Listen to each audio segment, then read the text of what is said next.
আসসালামু আলাইকুম বন্ধুরা, আমি আজকে এসেছি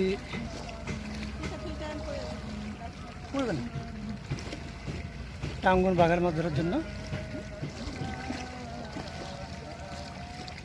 দেখেন বর্তমান নদীর পরিস্থিতি।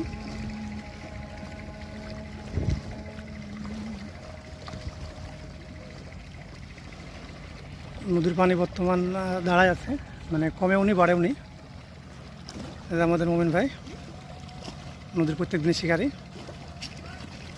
এবং আজকেও আমি একটা মাছ পাইছি।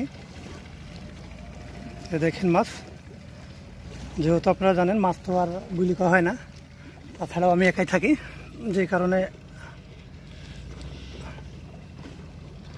মাছ তোলাটা দেখাতে পারল না। আজকেও একাই মাছ আমি এখনও বসে থেকে ছুটাইনি।